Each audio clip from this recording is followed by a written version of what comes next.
Ahora que hemos llegado ya a este día 16 de diciembre, la liturgia, a partir precisamente del día 17, ya se convierte en una feria privilegiada de la espera de la Navidad. La liturgia cambia a partir de mañana, ya va a empezar a cambiar, los textos tienen otra perspectiva, es la perspectiva de la eminente llegada del Mesías.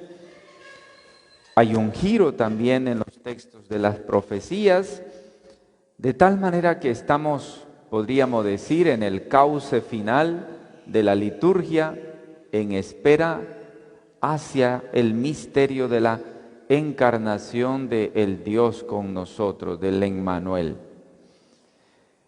Me detengo hoy brevemente en el Evangelio, es el capítulo 7 del Evangelio de San Lucas, que va desde los versículos 19 hasta el 23. ¿Qué ha pasado en este Evangelio que ahora hemos escuchado? La vida de Juan el Bautista es una vida, es el último de los profetas, es una figura del Adviento. En algún momento dijo: yo no soy capaz de desatarle la correa de las sandalias, porque el que viene es mucho más que yo, y yo tengo que bajar, yo tengo que disminuir para que él crezca. En el texto del Evangelio que hoy hemos escuchado, entendemos lo que significaba para Juan el Bautista bajar, disminuir. Ha comenzado a bajarse, ha comenzado a disminuirse para que el Señor pudiera crecer. Ha dejado de anunciarse a sí mismo. Quizá esta sea la etapa más difícil del último de los profetas, de Juan, porque el Señor tenía un estilo que él todavía ni tan siquiera había imaginado. Hasta tal punto es su abajamiento que Juan ha sufrido, ha estado en la cárcel, sufrió la oscuridad de la cárcel, de la celda, pero mucho más allá que eso, Juan el Bautista también ha tenido, a la luz del texto que hemos escuchado esta mañana, nos damos cuenta que Juan ha tenido una oscuridad peor que la de la cárcel. Hoy ha mandado a preguntarle al Señor si Él ¿eres tú el que ha de venir? Es una pregunta, nosotros diríamos en nuestro lenguaje, que sobra, porque si Él es el precursor de Jesús, y recordamos que cuando aquel misterio, ¿no?, de María que visita a su prima Isabel, dice que el niño dio saltos cuando vio a la madre. Era Juan el Bautista que estaba en el vientre de Isabel y dio saltos. O sea, reconoció la presencia de la madre, la presencia de la que es la mamá del Hijo de Dios. ¿Cómo es que ahora no entiende quién es el que está allí?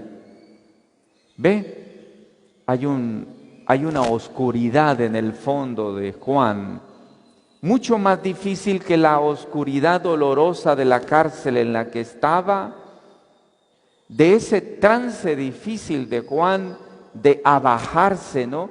Yo tengo que disminuir para que Él crezca. Ese es el trance difícil de este momento. Pero esta oscuridad del corazón es tal vez la más compleja en su ministerio como profeta. Pero, ¿será este? ¿No será que yo me he equivocado con este? Porque el Mesías tiene un estilo diferente. Es un Mesías que él no lo logra comprender y hay una cierta oscuridad en su corazón. ¿Cómo era el hombre de Dios? Pide a sus discípulos ir donde él a preguntarle, pero ¿eres tú realmente o debemos esperar a otro? Verdaderamente es una pregunta sobrada para el antecesor del Mesías, para el último de los profetas, es una pregunta sobrada, pero allá viene el misterio, allá viene el misterio. La humillación de Juan es verdaderamente doble. Es la humillación de su muerte como precio de un capricho, pero también es la humillación de la oscuridad del alma. Cuando uno busca a Dios, cuando uno va en camino hacia la voluntad de Dios, no crean que todo va a ser sencillo, que todo va a ser fácil.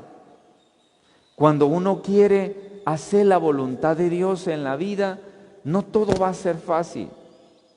Siempre vamos a encontrar obstáculos en el camino. Entre mejor querramos hacer las cosas, mucho más dificultades encontraremos.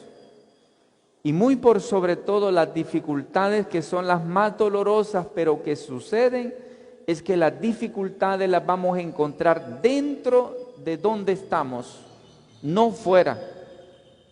Esa es la cosa más difícil. Y le pasa a cualquier persona que ha encontrado al Señor, que ha tenido un encuentro personal con Cristo. ¿De dónde le vienen a veces la mayor parte de los problemas y de las dificultades para seguir siendo sincero en el seguimiento? A veces le vienen de su propia familia. A veces la familia es piedra de tropiezo para el que quiere cambiar. ¿De dónde vienen hay veces los problemas? De dentro de la iglesia inclusive. A veces las piedras de tropiezo para que alguien cambie, enderece los senderos, están dentro incluso de la misma iglesia, dentro de la parroquia, dentro de la comunidad, dentro del grupo, dentro del movimiento, dentro de la pastoral, siempre dentro. Por lo tanto, el que quiere cambiar, el que le da una respuesta de seguimiento y hace un encuentro sincero con Cristo, tiene que saber que va a tener obstáculos, que no le va a ser fácil el camino. Si yo sigo al Señor y yo no tengo ningún obstáculo, ¿a quién sigo? Quizás no estoy siguiendo a Jesús, quizás estoy siguiéndome a mí mismo, ¿no? Porque a veces nos seguimos a nosotros mismos, no seguimos a Jesús, seguimos a nosotros mismos. Y cuando nos seguimos a nosotros mismos, claro que no tenemos obstáculos en la vida. Pero el que sigue al Señor, tenemos que saberlo claramente que vamos a obtener dificultades siempre. Juan nos muestra eso en la mitad, podríamos decir, de este recorrido de Adviento, porque a partir de mañana es una etapa distinta, podríamos llamar que es una etapa de la previa de la alegría de la Natividad. A partir de mañana es una feria especial en la liturgia. Entonces, el Señor hoy nos está regalando a través de la figura de San Juan, nos está indicando, no todo es gaudete, no todo es gozo y regocijo. Hay momentos difíciles de la vida, hay momentos de oscuridad en la vida de nosotros. Juan ha sabido esperar a Jesús, que ha sabido también discernir, pero ahora pareciera que ve lejos a Jesús. Esa promesa pareciera que se ha alejado, él no tiene claro si ese que está ahí es el Mesías o no. Y pareciera que Juan termina, según la perspectiva del Evangelio de hoy, parece que Juan termina solo. Aparentemente Juan termina solo. Y es que es verdad, en la oscuridad de la vida, en las dificultades de la vida, podría suceder que haya un momento en el cual quedemos completamente solos. Completamente solos. Solo nos queda la confianza, la cercanía de la fe y de la esperanza, de las virtudes teologales que me unen al Señor. Pero hay veces en la vida quedamos solos, incluso quedamos humillados al final de nuestra historia. Nos puede pasar eso en la vida. Se queda solo porque se ha destruido mucho él a sí mismo para que pudiera crecer el Señor. A veces tenemos que abajarnos hasta el fondo, ir hasta la humillación de nosotros mismos para permitirle a Dios formar parte real de nuestra propia vida. El Bautista está en la cárcel y desde el calabozo ha oído de Jesús y de sus obras, pero eso que ha oído no corresponde con la idea del Mesías que todos esperaban. Jesús anuncia la buena nueva, Jesús cura a los enfermos, Jesús tiene compasión de todos. Por eso Juan envía a sus discípulos a preguntarle a Jesús: ¿eres tú el que ha de venir? Nos sorprende a nosotros en el Evangelio de hoy, el capítulo 7 de San Lucas, nos sorprenden las dudas de San Juan, nos sorprende la duda de Juan el Bautista en este texto de hoy. ¿Será que Juan el Bautista se sentía defraudado de Jesús? Cristo contesta: dichoso aquel que no se sienta defraudado de mí, dijo la última parte del Evangelio en el versículo 23 del Evangelio de hoy. Dichoso el que no se escandalice de mí, dichoso el que no se sienta defraudado de mí. Y le manda decir que los ciegos ven, los sordos escuchan, las obras que el Señor hace. Mis hermanos y mis hermanas, no podemos desilusionarnos de Jesús por no cumplir lo que nosotros esperamos que haga en nosotros. No podemos esperar que el Señor cumpla en mí lo que yo deseo, lo que yo quiero, porque quizá lo que yo quiero, lo que yo deseo, no está con los deseos de Dios. Quizás lo que yo deseo de mí no sea lo que el Señor quiere verdaderamente de mí. Entonces nos corresponde a nosotros no perder las ilusiones, no perder la esperanza y la fe en el camino cuando las cosas pareciera que no se dan como a mí me gustan, como a mí me parecen correctas. No hay que perder la esperanza, no hay que desilusionarnos. El Señor va mucho más allá de todo lo que nosotros podemos esperar.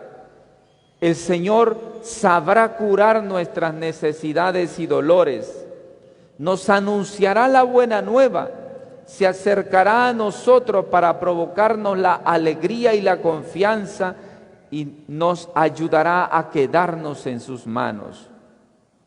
Luego a nosotros el mensaje de alegría y de esperanza debe de llegar en el momento determinado.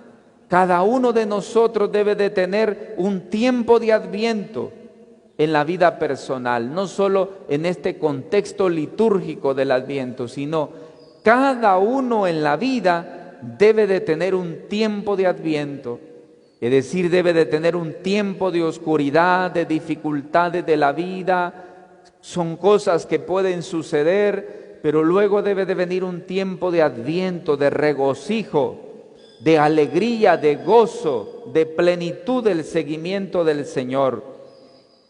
Lo que la liturgia este 16 nos coloca antes de comenzar esa feria festiva, podríamos decir, previo a la Navidad a partir de mañana, la liturgia nos coloca esta enseñanza, nos dice: no todo es adviento, no todo es festividad, hay momentos de oscuridad, de sufrimiento, de dolor también en la vida. Nos puede pasar a todos, pero todos, gracias a Dios, el Señor nos puede permitir un tiempo maravilloso de adviento que nos prepara con alegría al encuentro con el Señor. Dios supera todo. Lo que podemos esperar nosotros en esta Navidad, si lo buscamos y si vamos al encuentro con Él, es que Él verdaderamente supere todas las expectativas de las cuales nosotros teníamos en nuestra mente. Solo pidámosle al Señor en esta Santa Eucaristía que nos dejemos sorprender por Él. No nos busquemos a nosotros mismos, busquemos al Señor y sorprendámonos de Él. Así sea. Amén.